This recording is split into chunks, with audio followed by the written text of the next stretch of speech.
Hi, this is Sandhya. இன்னைக்கு நம்ம பார்க்க போறது என்னன்னா நெக் பிளாக்.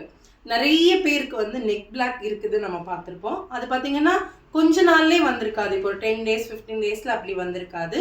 2 to 3 months வந்து அது டைம் எடுத்திருக்கும். கொஞ்சம் கொஞ்சமா இன்க்ரீஸ் ஆகிட்டு இருக்கும்.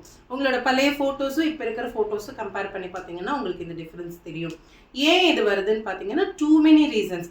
ஏதாவது ஒரே ஒரு ரீசன்னால இது வராது. நிறைய ரீசன்ஸ் இருக்கு. லைக் இப்போ பார்த்தீங்கன்னா ஜெனட்டிக், நம்ம வீட்டில் யாருக்காவது இருக்குது, அம்மா அப்பாவுக்கு அந்த மாதிரி நெக் பிளாக் இருக்குன்னா நமக்கும் வரத்துக்கு சான்சஸ் இருக்குது. சன் எக்ஸ்போஷர், நம்ம டெய்லியுமே பேசுகிறோம் சன்ஸ்க்ரீன் லோஷன்ஸ் போடுங்க, ஸ்கின்னு நல்லா மெயின்டைன் பண்ணுங்கன்னு சொல்கிறோம். ஸோ அந்த மாதிரி போடாமல் கேர் பண்ணாமல் இருக்கிறவங்களுக்கு அதிகமாக வரத்துக்கு சான்சஸ் இருக்குது.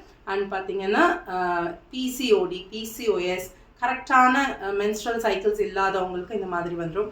ஒபிசிட்டி இருக்கிறவங்களுக்கு நெக் பிளாக் நம்ம சொல்லவே வேண்டாம், அது இன்னும் இன்க்ரீஸ் ஆகிட்டு தான் போகும். அதுக்கப்புறம் பார்த்தீங்கன்னா டயபெட்டிக் பேஷண்ட்ஸ்க்கு இருக்கும், இன்சுலின்ஸ் யூஸ் பண்ணுறவங்க, டயபெட்டிக் டேப்லெட்ஸ் எடுத்துகிட்டு இருக்கவங்களுக்கு இருக்கும். அண்ட் ப்ரொலாங் டேப்லெட்ஸ், ஏதாச்சும் ஒரு ரீசனுக்கு பார்த்தீங்கன்னா ரொம்ப நாளாக டேப்லெட்ஸ் எடுத்துகிட்டு இருக்கவங்களுக்கும், மெடிக்கல் இஷ்யூஸில் இருக்கிறவங்களுக்கும் இந்த மாதிரி ப்ராப்ளம்ஸ் நிறைய இருக்குது. இன்னொரு முக்கியமான விஷயம் என்னென்னு பார்த்தீங்கன்னா அன்ஹைஜீனிக் ஸ்கின். என்னதான் நம்ம ஸ்கின் இப்படி மெயின்டைன் பண்ணுங்க, இந்த மாதிரி ப்ராடக்ட்ஸ் யூஸ் பண்ணுங்கன்னு நம்ம சொன்னாலும் ஒரு சிலர் பார்த்தீங்கன்னா ஸ்கின்னை கேரே பண்ணிக்க மாட்டாங்க. அவங்களுக்கெல்லாம் அந்த பிளாக் அப்படி படிஞ்சிருக்கும் ஸ்கின் மேலே. சரி இதை போக்கலாம், இது ஏதாவது ரெடி பண்ணி போடலான்னு சொல்லிட்டு ஸ்க்ரப்பு அது நீங்கள் போட்டு அந்த ஸ்கின்னை தேய்க்கும் போது என்ன ஆகும்னா அந்த ஸ்கின்னு வந்து இன்னும் டார்க்கு தான் ஆகும். ஏன்னா நம்ம ஸ்கின்னு தேய்க்கும் போது என்னன்னா ஸ்கின் ஹார்ட் ஆயிரும். ஒன்ஸ் ஹார்ட் ஆகி பிளாக் ஆயிடுச்சு அப்படின்னாலே அதை நம்ம எப்படி கன்சிடர் பண்ணுவோம்னா இட்ஸ் அ டெட் ஸ்கின். ரொம்ப பிளாக் ஆயிடுச்சு அப்படின்னா அதுக்கப்புறம் நம்ம அதை க்யூர் பண்ணவே முடியாது.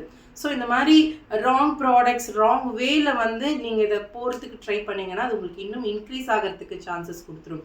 ஸோ நீங்கள் இதில் என்ன கேட்டகரியில் இருக்கீங்கன்னு பார்த்துட்டு அதுக்கு தகுந்த மாதிரியான ட்ரீட்மெண்ட்ஸும் ப்ராடக்ட்ஸும் நீங்கள் யூஸ் பண்ணும்போது நெக் பிளாக்கை ஈஸியாக க்யூர் பண்ணிக்கலாம்.